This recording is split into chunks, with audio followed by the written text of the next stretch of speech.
Good evening, everybody, and welcome to another session of hashtag Gather to Grow. Here with me, Donumdu, and Food from Zanzi. It is great to be back. It has been quite a hectic week for me, I'm not going to lie. But I'm happy to be back. I'm happy to be able to engage with you once again. As soon as you join, tell me where you're joining from. I'm really excited about tonight's session.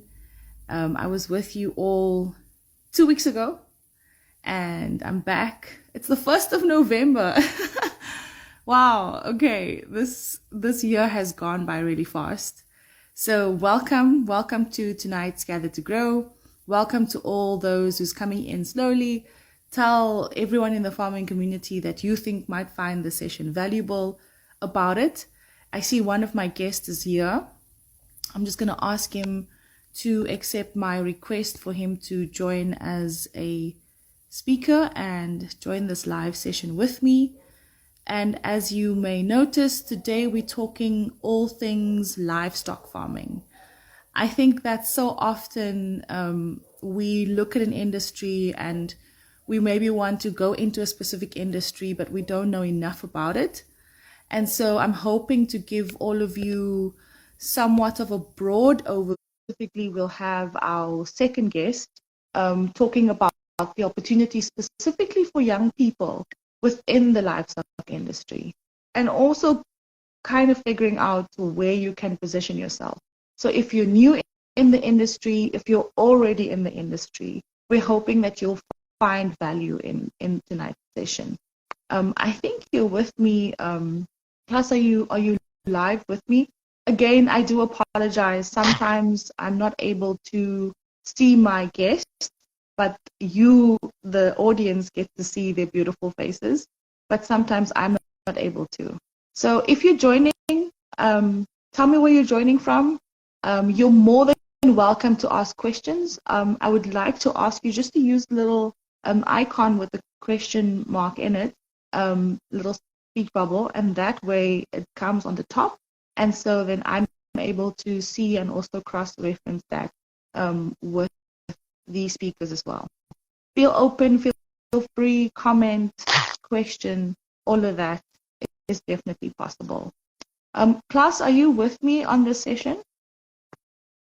I'm just accepting both of my speakers who's going to be joining me for this live. I'm really excited about it. I'm very happy to be here. It's a new month, November, absolutely amazing. And I hope that this year has been fruitful for you. It's a long way to go. I know that the agricultural industry, even though it's moving towards the end of the year, things usually tend to get way more hectic. So I'm not even going to say anything around, taking a break, because that's obviously not possible.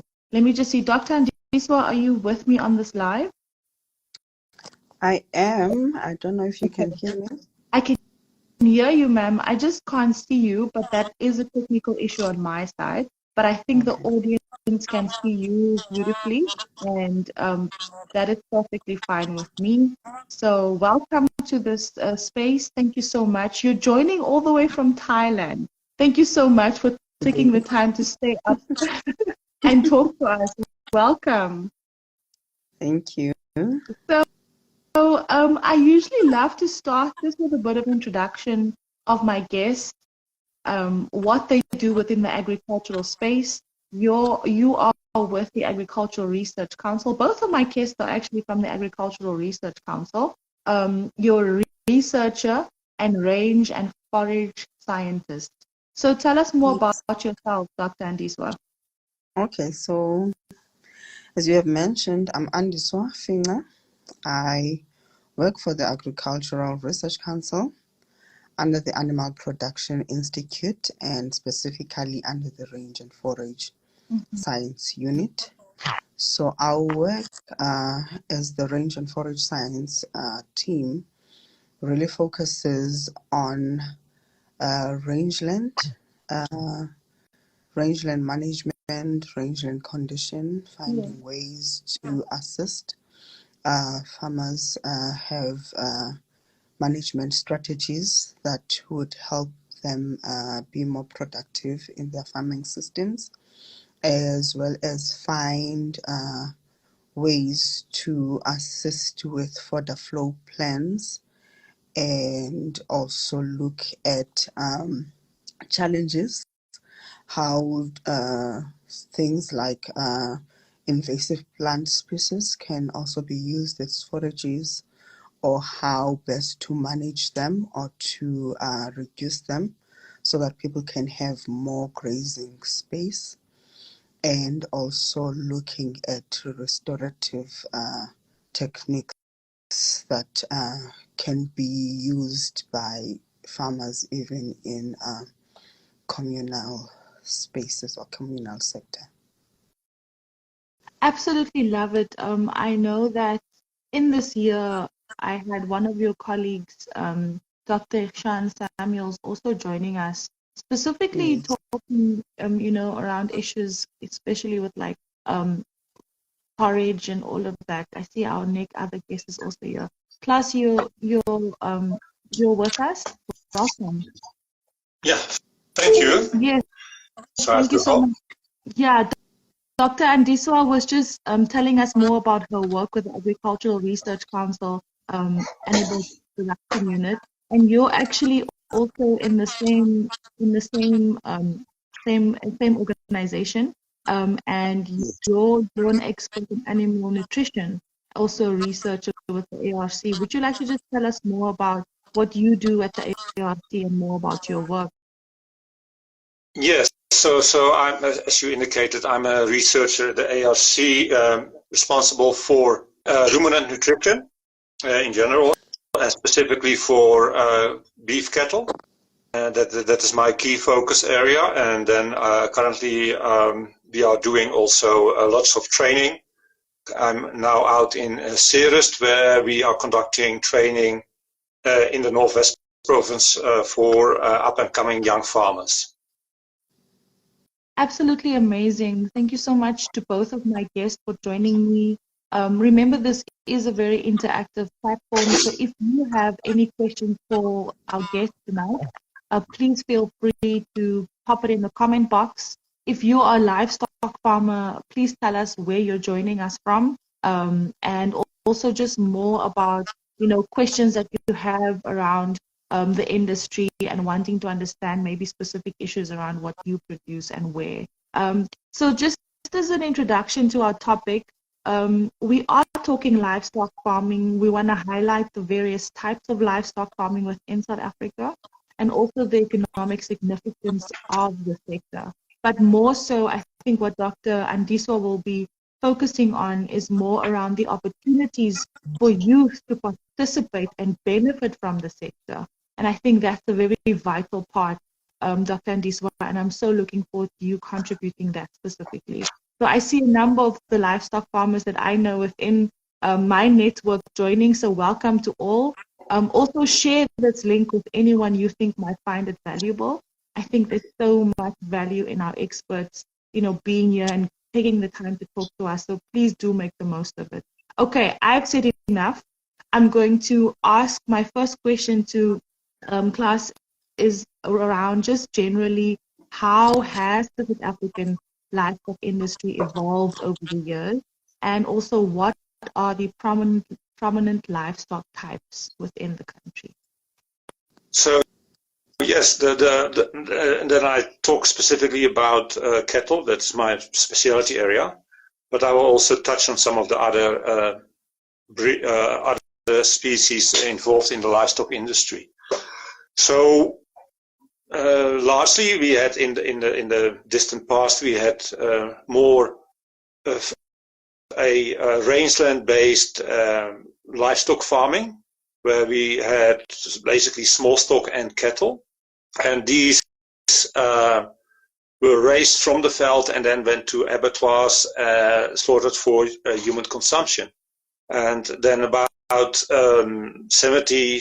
75 years ago, it started to change, where there was an overproduction of things like maize, which farmers needed to add value to, and they started with the feedlot industry, firstly for cattle, but later also small stock.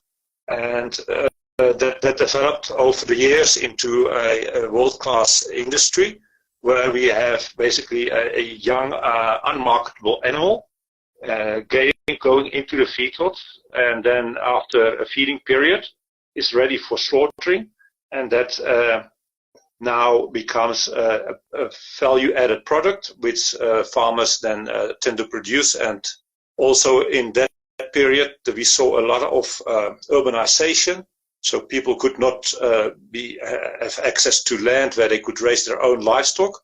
So we had more and more abattoirs that were basically slaughtering livestock for the people in the cities and also at other venues. So that is how the industry changed over the years. And in that process, we also were looking at different ways to improve on our cattle. And we started with improvement schemes. That was about 80 years ago, but also longer ago. If you look at the dairy industry, it started in the early around 1900 to 1910. So that, you know, the industry has changed and become quite competitive, but there's still lots of pressure on it in going forward and becoming more efficient, as there is more pressure, especially price pressure.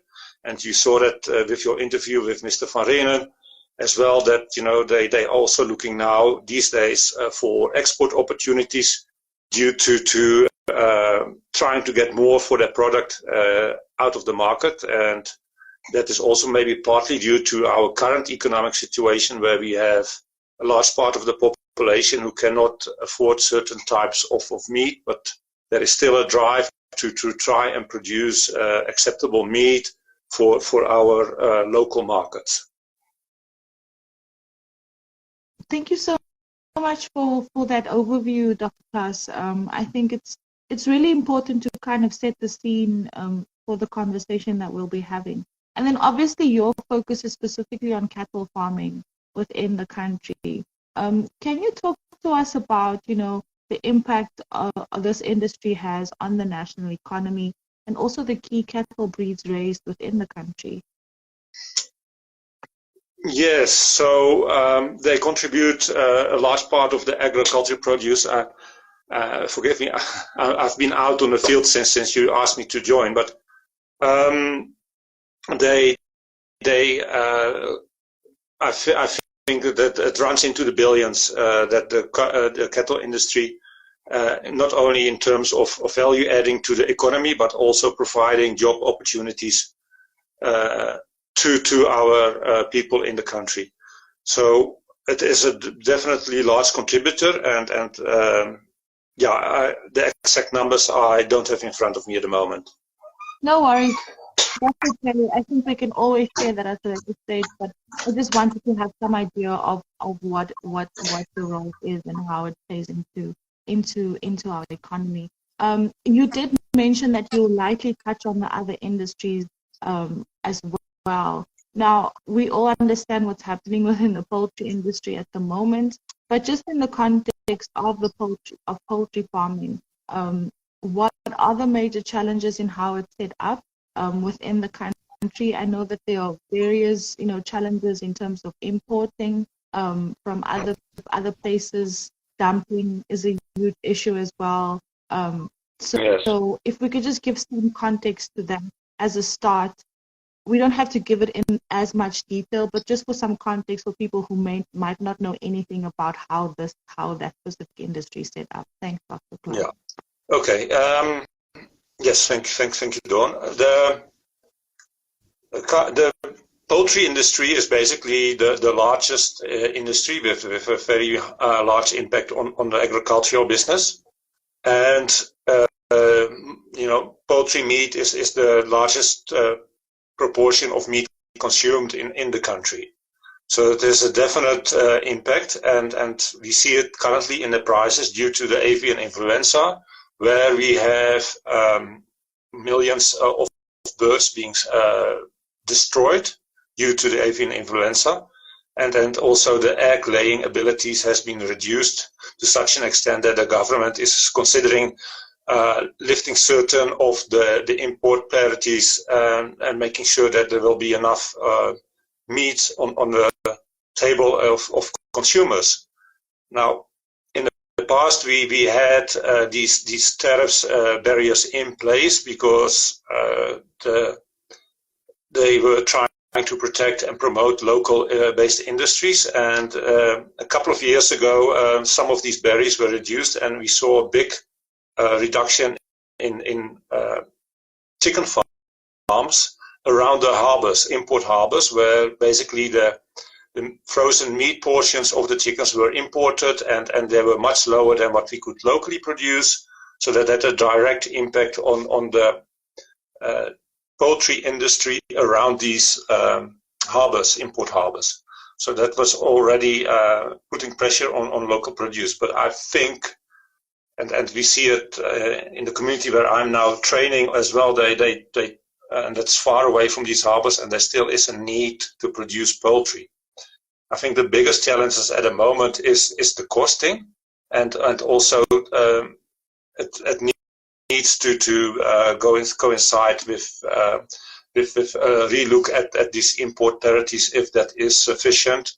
Are we not trying to kill off our own industry, or do we still need some of these import duties on chickens with regard to protecting our own industry? Thank you so much, Dr. Klaas. Dr. Andiswa, I'm hoping to also just have you share some of your comments. Just please feel free to join and contribute where you'd like to. Just again, for those who might be coming in as the conversation is going, we are specifically focusing on livestock farming. We're highlighting the various types of livestock farming in South Africa. I have two experts here with me from the Agricultural Research Council, and I'd like to thank them again for their time. So the idea is just to give you a snippet into how these industries are set up, for you to either figure out where you want to place yourself, what you'd like to know more information on. So just touching the surface, but I think it is important to give new and developing farmers this kind of brief introduction on it. And that's exactly what these sessions are all about. So do feel free to ask any questions that you'd like.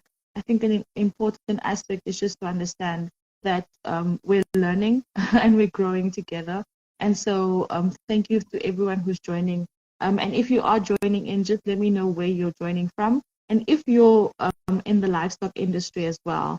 Dr. Andiswa, just like broad comments on these aspects that Dr. Klaas mentioned. Anything that you'd like to add, ma'am? On poultry, I'm definitely not not an expert, but just following the news about what is happening. I think because at the moment it is one of those it is one of the aspects of livestock farming that most people can access because you can start it. And so it would actually have a great impact on people that are just starting small. Yeah, so that is one of the issues. But I guess when the situation has been resolved, people can always pick up, and maybe with some government support as well for those that are losing out at the moment. Thank you so much. Got a comment here. Greetings to all. I'm watching from Free State, Vicksburg.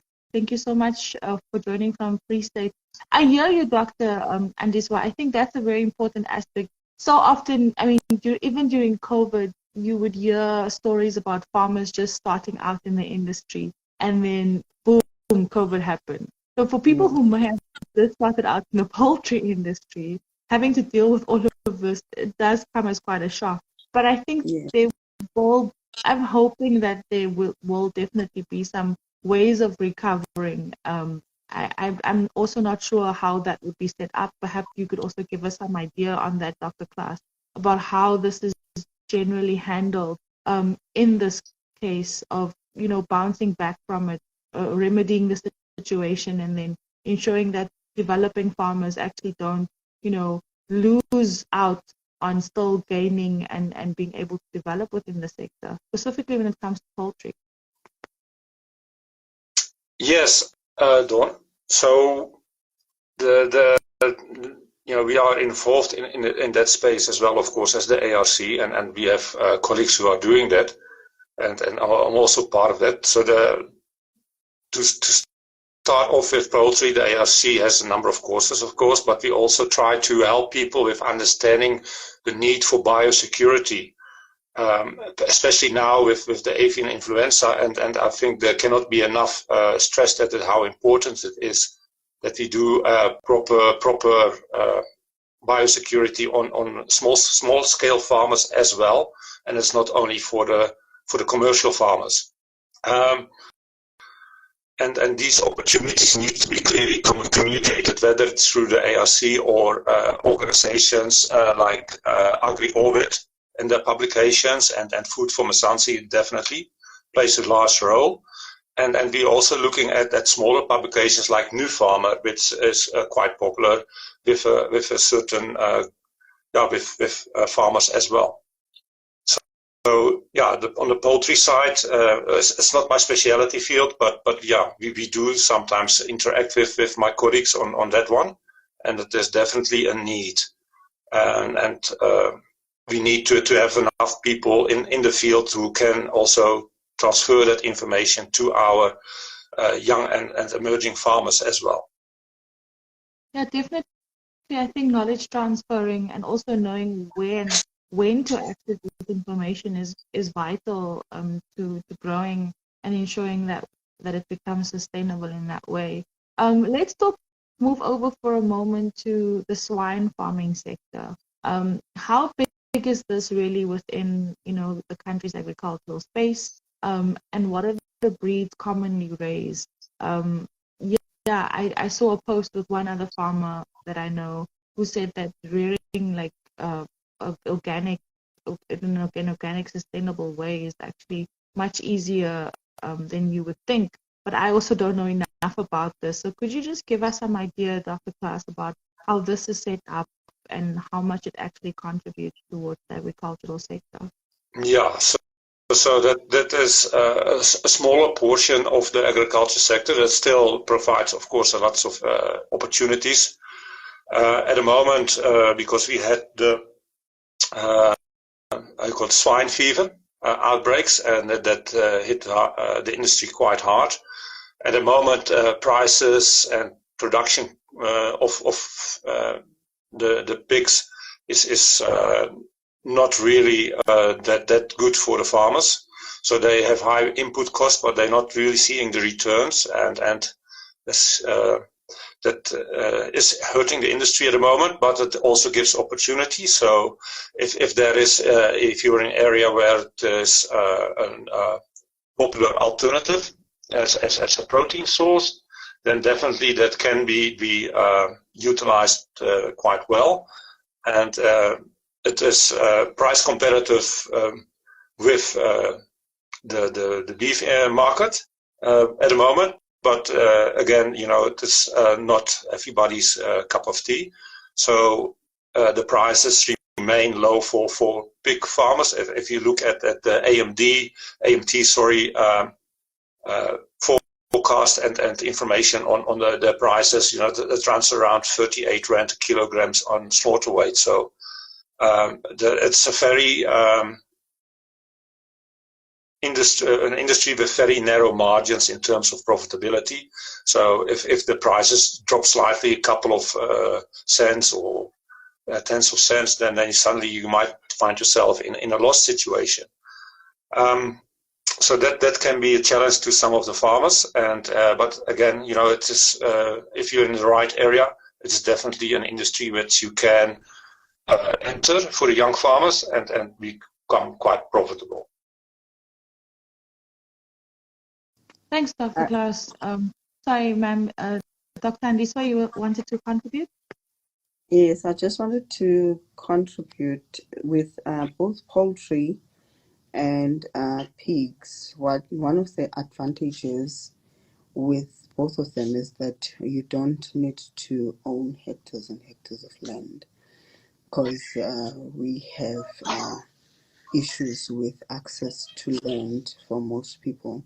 So if you have a space that you can utilize and then you can start from there, that's one of the advantages. But it is fraught with quite a number of challenges, especially with outbreaks. But when you are in a position or when there are no outbreaks, I think when it is one of those things that you can start up with if you don't have access to land. No, definitely. I think that's a very important aspect, Dr. Andiswa. So thank you so much for that contribution. I have a question here from Kagiso. Kagiso is saying, why is traceability in livestock and poultry farming crucial in South Africa? I'm just placing that question there. Our speakers can respond to that. Also, a question asking, why is traceability in piggery, livestock, and poultry crucial? So just adding piggery there. Also, another question here. Saying, hello, I want to start a cattle feedlot in January and I want to start with planting feed for them. So I'm assuming this person wants more detail on how that can possibly be set up. But let's talk about the importance of traceability as a start, and then we can come to the question around setting up a feedlot. Also, Food from Zanzi has done a detailed article on our Farmers Inside Track channel on how to set up a feedlot. So if you go to Food from Zanzi, you go to the Farmers Inside Track section, you'll be able to get all of that information on there. A podcast coupled with that as well, with more information. But we will definitely try and get into that now as part of the conversation as well. Thank you so much for the questions. I love the engagement tonight. Let's talk for a moment around traceability. Dr. Klaas, would you like to take that one? Yeah, that's not a problem. And if they want to talk to me about feedlots, I can do that as well. So why is traceability and in livestock farming crucial in South Africa? So it is all to do about consumer confidence, the bottom line basically. The consumer has basically the rands in their pockets that they want to spend, and if you can prove that your product was coming from an environment that is sustainable and was free of diseases, and there was no utilization of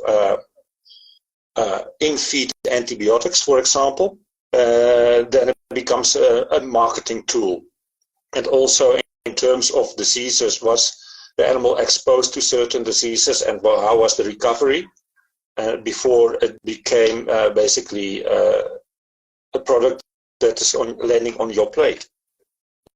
Also, it will help the livestock industry to know what the consumer preferences are. Do they like their meat, or is there alternatives that they rather go for because they have maybe a lack of trust in the whole system? So traceability helps in that regard. As we see it in Europe, traceability, they come with QR codes, and you can basically look up where that piece of meat was coming from and how it was raised, and if it was done sustainably so. And that way you also increase consumer confidence in the product, which may lead to a better marketing strategy for you as the farmer, or as you can sell maybe better to the abattoirs that your product is always a good product. I think, yeah, traceability is key. I think we started seeing that very clearly with COVID. And again, I think there is an important aspect of the marketing as well. People want to know where their food comes from. They don't just want to eat what's presented and just accept that it was grown in the way that the farmer has said or explained. So yeah, I think that, again, thanks so much for that, Dr. Klaas. Just the question around feedlots. Yeah, I want to start a feedlot in January, and I want to start planting feed for them. How does that work exactly? Dr. Clark, just more details on that? Yeah, it's always good to have your own feed in a feedlot because it makes up a big portion of your input costs. The calf is, of course, the most expensive part, but then the second most expensive part is your feed. And if you can reduce these costs, then your potential for profitability improves quite considerably. So now with planting season starts, you plant, but that feed might not be ready by January. So if you're looking at your biggest energy component, which is maize, if you plant now, you probably can only harvest, if you are going after the maize seed itself, probably around May, June. But if you're going to make silage, you probably can already do that in say, January, February, if you plant early now in the start of the season. And maize silage is quite a large portion of the feedlot feed. And it is a very good feed in a feedlot, but also in a dairy, of course. And if you want to start a feedlot in January, you probably already needed to have some of the feed ingredients that you can grow yourself in the ground by now. So just to iterate, the best timeline to start would be early in the year. When would that be exactly, Dr. Klaas? So not with the planting, yes. But then you have to have your feeds ready by the time you want to start your feedlot. So if you still have to build a feedlot, then January might be a good time to start.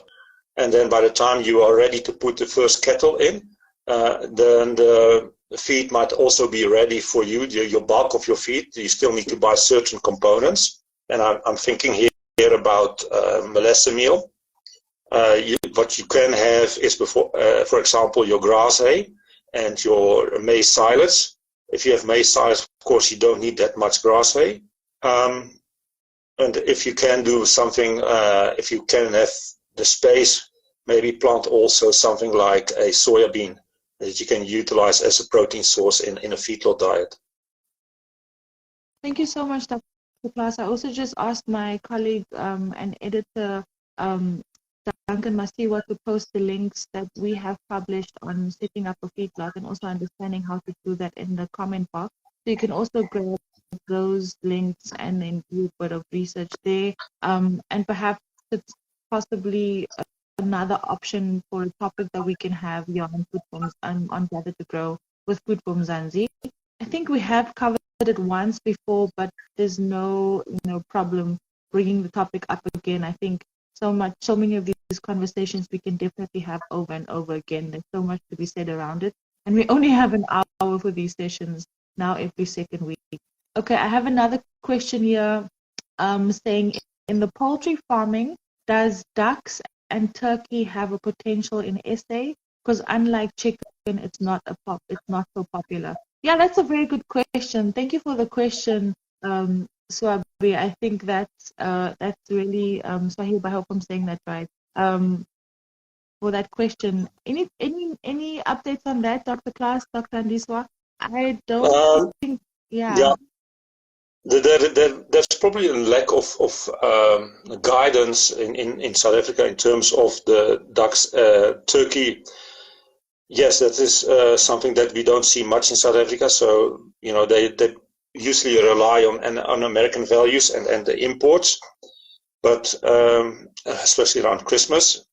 And in the poultry farm ducks, yes, the ducks is a very good alternative, and it is not done that widespread. It's almost like similar to the rabbit farming, which is another one that is also a very niche market. And the ducks, that is in some restaurants. If we're looking at our Chinese restaurants, you can see sometimes duck meat on the menu, but it is not that popular. And I think it's more a supply-demand issue, and also not the information, but the general acceptance of something different than chicken. Chicken, we know we can put it on the braai, but can we also put duck on the braai? And there is not really a large marketing effort with ducks, although there are some duck farmers that are existing in South Africa, and I think they would also like to market more of their products to the general public. I mean, there's so much. Sorry, ma'am. Dr. Andiso, you wanted to contribute? No, I was going to say that I agree with Dr. Klaas because I think it's something that if you do not know your market yet, that you can use as an income diversification, not as your main income generation option. So it can be something that you start as something that adds or diversify your income, and then while you research and find your market or establish your clientele. Thanks so much. Obviously, Dr. Andito's brain is just thinking about the developmental opportunity aspect in all throughout this conversation. That's her role here. So thank you so much. That is very important to take note of. And thank you so much for the questions. Also, just our listeners saying thanks for the responses. So I love how engaging this topic is. It is very broad, just touching the surface, but I think it's an important one to have. I do want to, for a moment, talk about small-scale goat farming in South Africa, and what that looks like, and also just the importance of these indigenous goat breeds being conserved as well. What does that industry look like? So, that is a good question. About 95% of all goat slaughterings happen on an informal basis. So it is not that formalized. I think that is one of the issues. And also chevron meat or goat meat is not that well known to the wider public. Yes, there are certain population groups who prefer good quality goat meat, and but the number of slaughterings in the abattoirs is almost very small, and that makes one of the issues that also the ARC is involved with. We have a project that looks at alternative methods of promoting chevron meat or goat meat to the wider public, and our meat industry center is busy with that, and also in partnership with a private company, we are trying to get a mobile abattoir for on-farm slaughtering of smaller animals like goats, especially in the rural areas where we might not have the right facilities or not the right numbers to justify a fully fledged abattoir. So there are definitely ways underfoot, and part of this project I'm referring to is also trying to improve the image and not acceptability, but the understanding, or that chevron or goat meat can be a good alternative in any menu. I think so much of what you're saying, Dr. Klaas, is just around, consumer knowledge or understanding around what we eat and why, and how that will change over the years. We've had so many conversations on edible insects and other alternative proteins on this platform and on our podcasts.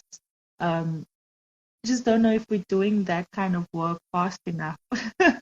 But I think that's a very important point that you're making, and I just want to reiterate that again. Dr. Andiswe, just in terms of, the goat industry and small-scale production, and it's all being very informal, where do you possibly see it growing towards with all of these initiatives and projects that the ARC is busy with, but just also overall in terms of how we will change the way we eat over the years to come? Okay. Just what Russ was saying, remember I was in Kenya recently, and I had goat meat every day, called nyama choma. And here in South Africa, I think I last ate goat meat about more than 5 years ago in a conference, because as he's saying, it's more looked at as something that is used for cultural events most of the time. So it moves in the informal sector, but not as a main meat or protein source, but just to fulfill that obligation that, okay, there's this cultural event and we need this kind of goat. But I've also seen in the Namakaru regions within the Eastern Cape where they are promoting Angora goats for more hair. So there are quite a number of farmers in the Graafrenet, Somerset, Cradock regions that are farming with Angora, and they've been trained on how to sort the mohair so that they can get better income. So for those farmers, they would keep the goats until they would only sell goats that do not have good quality mohair, or those that are that would not fit into that income. And also there's also a young lady that is farming with Angora, and she started small, but she's getting there. She's getting, like, from where she started with, I think the first time getting around 20 something from the mohair to where she is able to get in the hundreds, just being in that not farming for meat, but farming mostly for fiber, and only selling for meat when the goats are old, or if they have like some kind of defects. So there's also that option. But I guess because we have people in South Africa from different countries, I guess if one wanted to really push that market, you can also target people from other countries who eat, like I say, goat meat almost every day, and then that could be your niche, and then you know that you can sell to people that would want to have it as their main source of meat, and you can also sell to people that use it for cultural events. That's so true, Dr. Andy. So I don't think we've touched on the agro processing aspect of it. We're solely, this conversation has solely been, focused on, livestock production for meat consumption. But there are various aspects of it. And I'd like to, for a moment, just keep you as part of the conversation, just to talk about the other opportunities that run alongside this industry that young people can specifically tap into. I think there's so much to it that we understand, So what would you say is the key areas or focus areas that we can be looking to kind of change our mindset as to where we can position ourselves? We don't all have to be on farm level. We don't all have to be in that space. So what would you say or suggest specifically to new people within the industry looking into the agricultural livestock industry and trying to figure out where to place themselves? What would you suggest, Dr. Candice? Okay, so for young people, we're having these conversations because sorry, yeah, Alisa, go ahead, yeah. Okay. Dr. Klaus, are you still okay? Sorry. No, Alisa can answer it, sorry. No, for sure, both of you can contribute. Yeah. So I work with communal farmers, and in most of the engagements we've had with them, we only see, or mostly see, older people. And so the production levels within these communities are decreasing because people are no longer as energetic as they used to be because they're growing old. So that's one aspect where in rural communities, there's, in fact, the department has that whole aspect of rural development, and it can focus on older people, which will not be sustainable in the long run, which means that livestock farming will dwindle down in these communities. Or it can also find ways of balancing and include young people. Yes, farming is hard, difficult, but if you are farming in a setup where you're surrounded by other farmers, because what's difficult is when you have to start out on your own far away. But if you are in communities and you are surrounded by other farmers, then it becomes a bit easier. And also just helping, because we're also having conversations about elevating the status of a herder, because people don't understand it's looked upon as something that is low, but the herder knowledge is what's contributed to most of the, or build their knowledge is what most technologies have built upon, because then they are interacting with the land on a daily basis. They're interacting with the animals on a daily basis. They have these innovative ways that they've not been taught, but that they learn as they go because they are there, that they incorporate into how they herd the animals, how they take care of the animals, and how they take care of the land. So that is one aspect. It's not glamorous, but it is something that one can explore. In the olden days, if you were heading, even if you were heading for your family, then you would start also building up your own livestock. And livestock was looked upon as something that would give you status amongst your peers in the village. So in that case, it can still happen. If you want to start up, you can still link up with people that have livestock and offer your help, especially in the time where there is no employment. But on another aspect, people can also look at, young people can look at innovative and technology to that make farming easy. They can be that link to say this is what you can do to make your farming easier in the communities, or even with others upcoming farmers.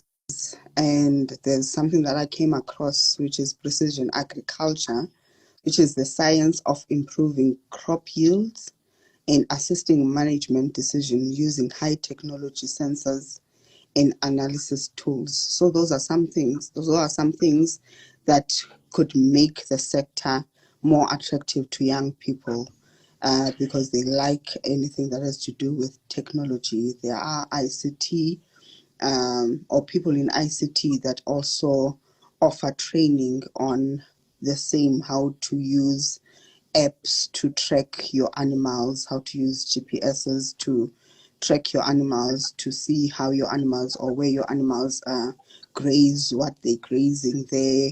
You can go into the field and look at what is there in order to assess whether that grazing is productive or not, just using an app, things like that. And also, they don't have to be at the farming level, as you were saying.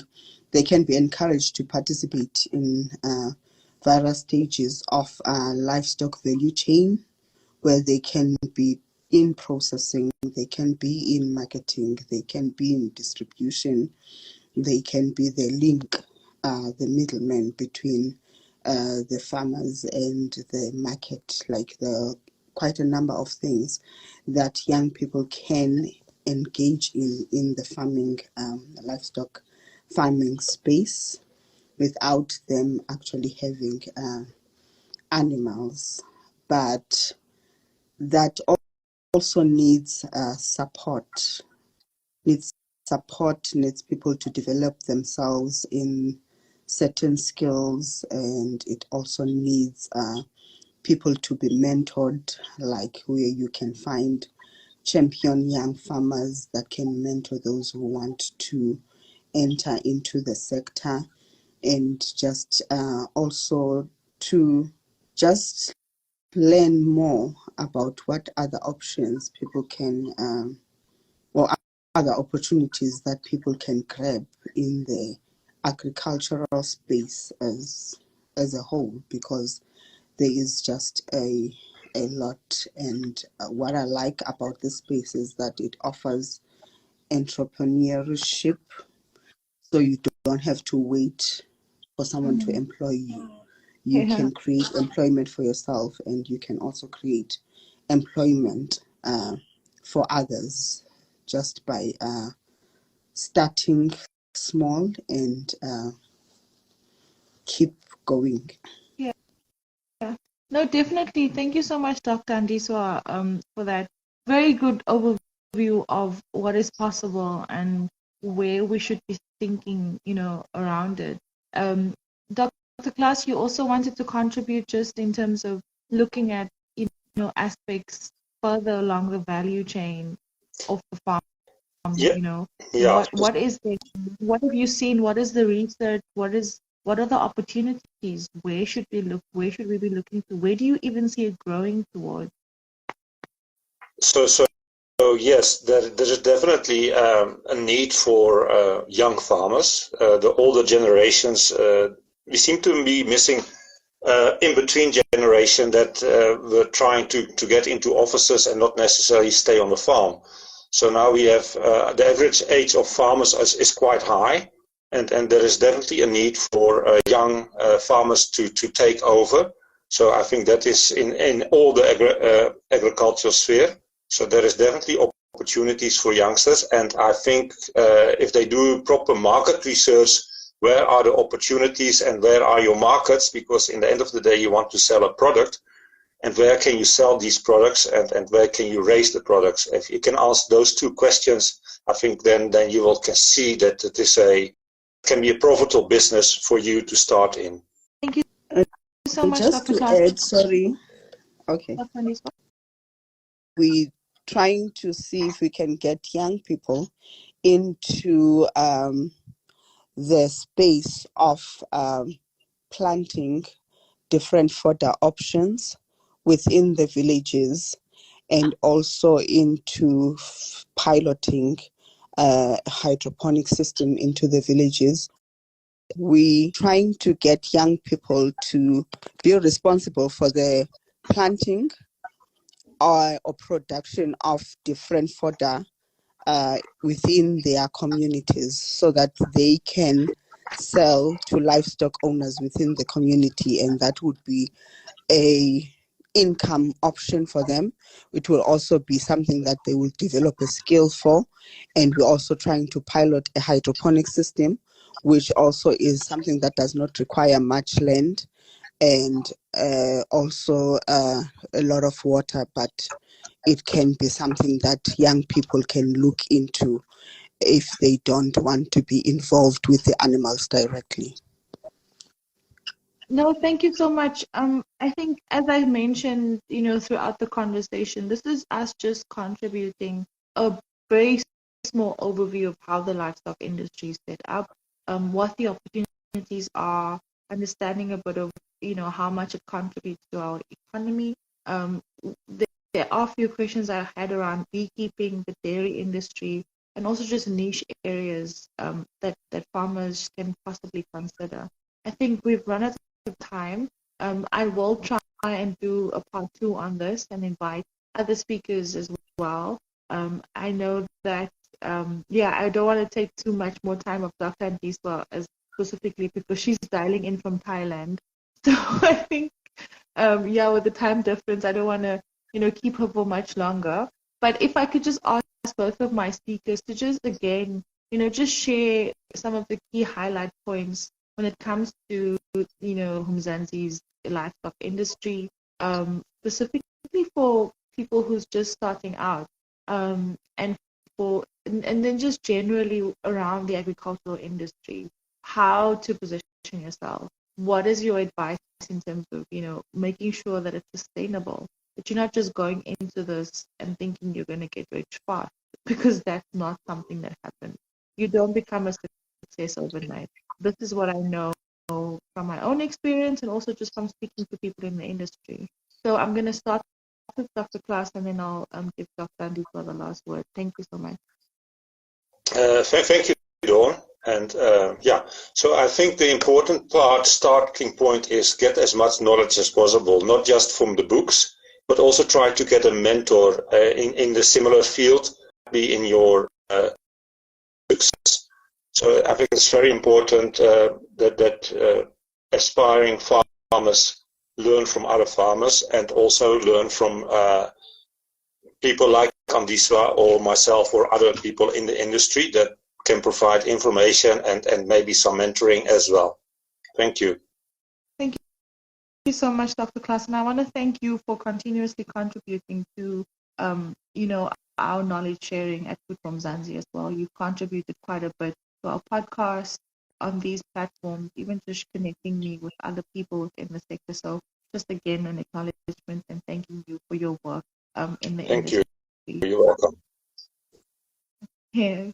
Dr. Andiswa, just your last contribution and also just comments from your side about how you see the industry going.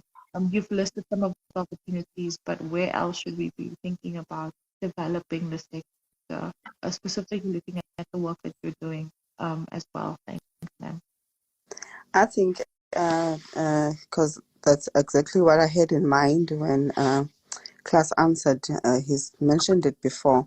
Do your market research. Really, really do your market research and to really prepare yourself to put in the time and to network and link yourself up with people that can increase your knowledge and also just point you into the right doors, because there are doors that people can knock at that would help them when they have like ideas of what they want to do, especially when they are clear about what they want to do and have the strategies in place.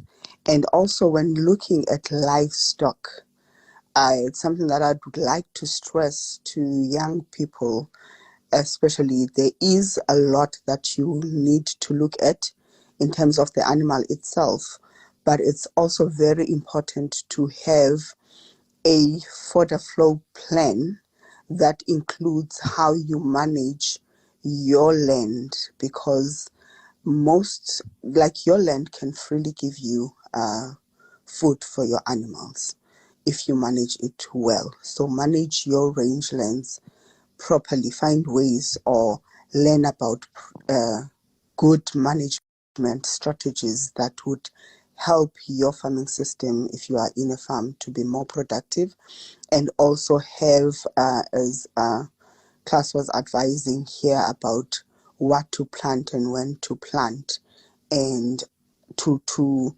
supplement what your natural grazing is giving you, so that you know that you've got enough to give you the kind of profit that you want from your livestock.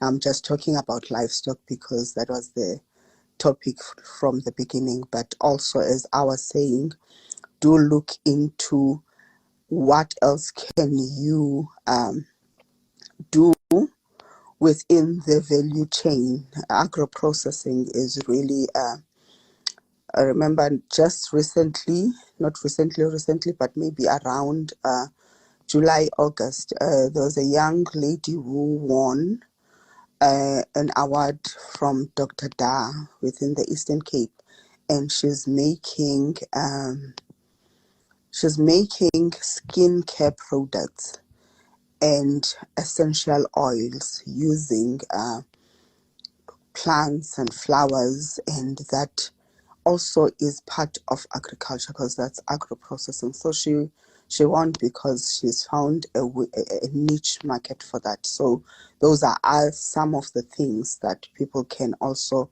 look at and that can give them a stake in this industry. Thank you so much, Dr. Andiswa. I'd love to find out more about that woman that won that award. Absolutely amazing, and celebrate her for that. So definitely going to touch base with you on that.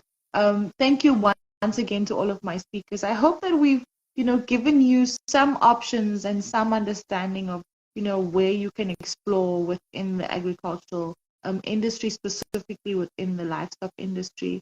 I think the idea was just to kind of figure out how important it is, how it contributes to economic development and growth, but also just understanding generally around how it's set up. So again, thank you to my speakers.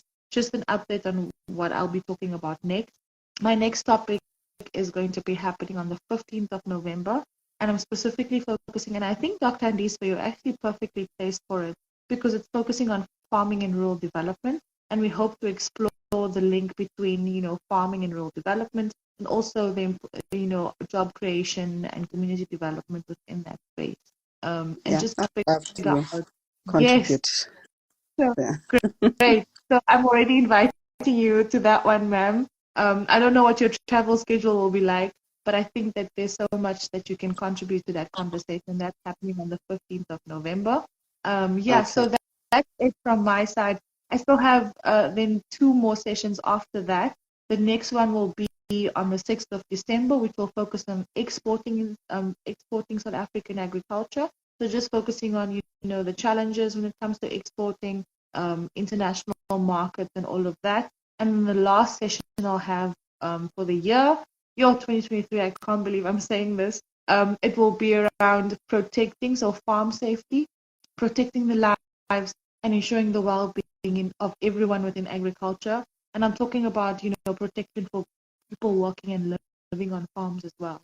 So that's a very important aspect: protecting your livestock, protecting yourself, protecting your property, protecting the people. So yeah, that's going to be the last one for the year.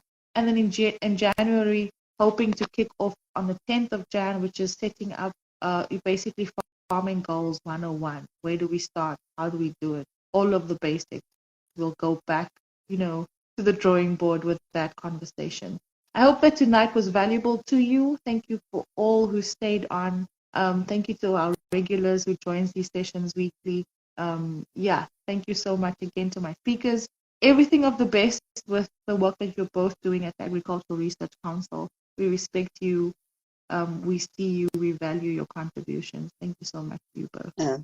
Thank you, Dawn, for the invitation and to Thank you, ma'am. Dawn, and thanks to the listeners for the questions. Yes, thank you so much. So I'll see you from my side. Have a great evening. All the best, and have a great one. Until next time. Bye from me. Thank you.